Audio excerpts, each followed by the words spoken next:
Quick note before we start. This video uses AI-assisted production and an AI-supported voice, with training guidance built to stay clear and practical. A happier dog is not the dog you hype up all day. It's the dog who feels safe, understood, and successful. A dog can look busy, fast, and excited and still not feel good. High energy is not the same thing as emotional well-being.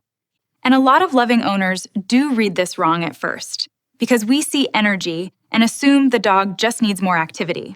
So in this video, I'm giving you 10 things dogs genuinely love us doing for them, and why those things make life feel better. Across all 10, you'll hear the same pattern: more safety, more clarity, more choice, and more chances to do normal dog things. Think about a dog like Luna. Every evening, her owner said the same thing. She just needs more activity. So they added more fetch, more stimulation, more excitement. But Luna didn't settle better. She got clingier, mouthier, and more chaotic. Number 1, let your dog sniff. For many dogs, that is one of the best parts of being alive. Sniffing is not wasted time. It gives dogs information, and it also helps many dogs decompress at the same time. A walk that looks neat to us is not always the best walk for the dog. A lot of dogs would rather sniff more and rush less. A common mistake is turning every walk into a drill, where the dog is expected to move neatly and ignore the world the whole time. Build sniff zones into the walk. Let your dog slow down, investigate, and take in the environment in safe little pockets. Those tiny moments of choice matter. When a dog gets some control back, frustration often comes down. And when the walk actually meets the dog's needs, you often get a softer dog afterward, not a more wound-up one. Number 2, build a day your dog can predict. Dogs usually do better when life stops feeling random. Predictability lowers stress because the dog does not have to keep guessing what comes next and how to handle it. Evening chaos often has a cause. A dog that gets wild at night is not always being difficult. Sometimes the whole day lacked rhythm. And routine does not mean rigid. It just means the day has enough structure that the dog can settle into it. One mistake owners make is adding more and more stimulation when the dog is already struggling to come back down. Rest is part of happiness too. A dog does not only need activity, a dog also needs enough recovery and enough low-pressure time. A simple rhythm might look like this: walk, train a little, feed, offer a chew, then help the dog settle. When the day gets clearer, the dog often gets clearer too. And that sets up better training. Number 3, use short, clear training. Good training does not just teach skills, it helps dogs feel successful. Clear training reduces confusion because the dog starts to understand what works and how to earn the next reward. What the dog needs to hear from your timing is this: yes, that was it. That clear moment matters. Repeating cues over and over, or changing the criteria from rep to rep, usually creates more confusion, not more learning. Keep sessions short, give the dog easy wins, and stop before the dog gets mentally tired or frustrated. And reward real-life wins too. A check-in, a nice wait at a door, a good recall in the yard, prod, those all count. The more your dog understands you, the better the relationship starts to feel. And that makes shared play matter more. Number 4, play with your dog, not just around your dog. Shared play builds joy, focus, and connection fast. For many dogs, the toy is only part of the fun. The relationship inside the game is the bigger reward. That can be tug with rules, fun recalls for a toy, chase and catch games, or quick toy trades. Good play keeps the dog engaged without tipping into chaos. The dog should want more, not feel spun up. A common mistake is using play only to amp the dog up, then expecting instant calm when the game stops. Better play has rhythm. Engage, pause, reset, and invite the dog back in before arousal gets too high.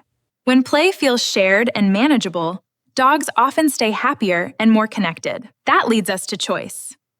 Number 5, give your dog safe choices. Even small choices can make a dog feel more confident and less pressured. Choice matters because total control creates tension.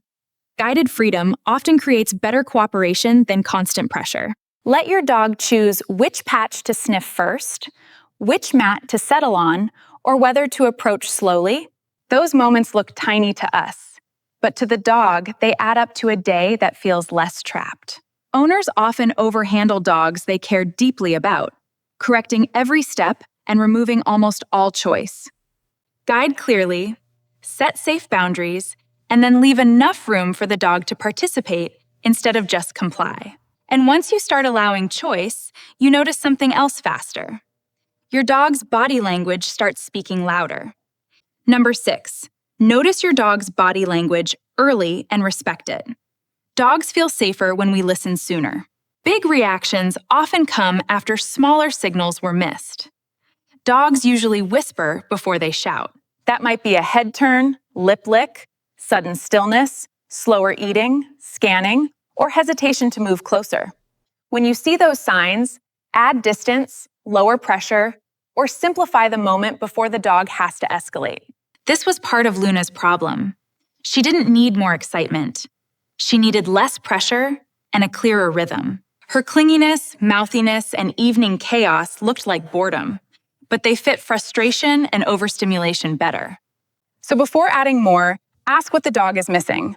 Rest, clarity, distance, choice, or a chance to decompress. Number 7, give enrichment that feels natural to a dog. Happiness grows when daily life feels dog-like. Chewing, licking, shredding, carrying, sniffing, and searching all meet real behavior needs for many dogs. That might be a snuffle mat, scatter feeding, a safe chew, a food puzzle, or a simple box search. Good enrichment does more than fill time. It can lower arousal, reduce frustration, and help the dog settle better later. The mistake is adding stimulating stuff nonstop without asking whether the dog needs calm, sleep, or simpler support first. Pick enrichment by state: sniffing and foraging for decompression, chewing and licking for calming, puzzles when the dog can think. Dogs are often happiest when their day includes normal dog activities, not just human entertainment. And affection matters too. Number 8, show affection the way your dog enjoys it, not only the way humans naturally want to. Some dogs love chest rubs and leaning in. Some prefer closeness without much touching. Both are completely valid. The goal is not to give more affection. The goal is to give affection in a way your dog can actually enjoy. Look at the response. Leaning in, staying close, and soft eyes usually mean yes. Pulling away and stiffening means slow down. A common mistake is assuming dogs enjoy affection that looks sweet to humans, even when the dog is tolerating it. Try offering softer, shorter contact. Then pause and see whether your dog asks for more or chooses space. Dogs feel better around us when our affection feels safe, readable, and easy for them to receive. Number 9, help your dog feel capable. Small wins build confidence much better than overwhelming challenges. Confidence grows when a dog meets something slightly hard, stays under threshold, and succeeds without feeling trapped. That could be a new surface, a low obstacle, a simple search game, or a short behavior chain your dog can master. That feeling of "I can do this" changes a dog emotionally. You often see more curiosity, steadiness, and recovery. The mistake is jumping too far, too fast, and calling it confidence building when the dog is really overwhelmed. Aim for challenge the dog can process, not challenge the dog can barely survive. That difference matters a lot. Confidence helps dogs handle life better, but happiness also depends on what we protect them from every day. Number 10, protect your dog from constant overwhelm. A happier life is also a lower pressure life. Too much noise, too much social pressure, too little sleep, and too many hard moments can wear a dog down. Think chaotic greetings, nonstop corrections, busy walks every day, no recovery time, and a dog that keeps failing. This is the part owners skip.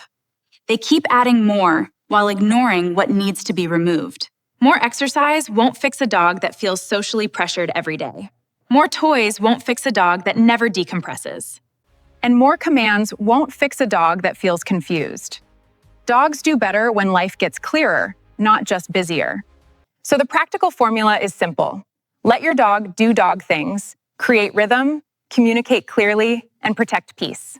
Add connection, safe choices, and enough recovery, and you give the dog a life that feels much better from the inside. And that's exactly what changed Luna. Her owner stopped chasing more excitement and started building better support. She got more sniffing, shorter training, a calmer evening pattern, and less random social stimulation. She didn't become less joyful. She became easier to live with, easier to settle, and more responsive. That is what real happiness often looks like in dogs. Not nonstop hype, but a nervous system that feels good. So don't just ask, how do I tire my dog out? Ask, how do I help my dog feel better today? Better might mean more clarity, more rest, more sniffing, more success, more space, or less pressure. Each day, aim for one thing that meets a natural need, one thing that builds connection, and one thing that protects calm. That could look like a sniff walk, a 2-minute training win, and a quiet chew after dinner. Simple works. A happier dog is usually not getting everything. A happier dog is getting the right things more consistently. If this helped, keep building your dog's day around clarity, calm, and connection, and I'll see you in the next one. And one last reminder, your dog usually doesn't need more intensity. Your dog needs better support. Better support means clearer communication, more dog-like outlets, safer choices, and enough recovery built into the day. A simple check is this: does my dog's day create more clarity and relief, or more pressure and confusion? If it's working, you'll often see easier settling, softer body language, better focus, and fewer stress behaviors at home. And that progress may look quiet. Better sleep, calmer evenings, smoother walks, and less friction are big wins. A lot of dogs don't need a more exciting life. They need a softer, clearer one. So start small. Pick one thing for tomorrow. One sniffier walk, one cleaner training session, or one calmer evening block. Small changes repeated consistently usually help dogs more than big changes that come and go. If you want more dog training that makes real life easier, subscribe and keep building one better day at a time. Your dog doesn't need perfection from you. Your dog needs thoughtful support from you. Help your dog feel safe, clear, connected, and capable, and you'll already be doing a lot right. That's where real dog happiness starts.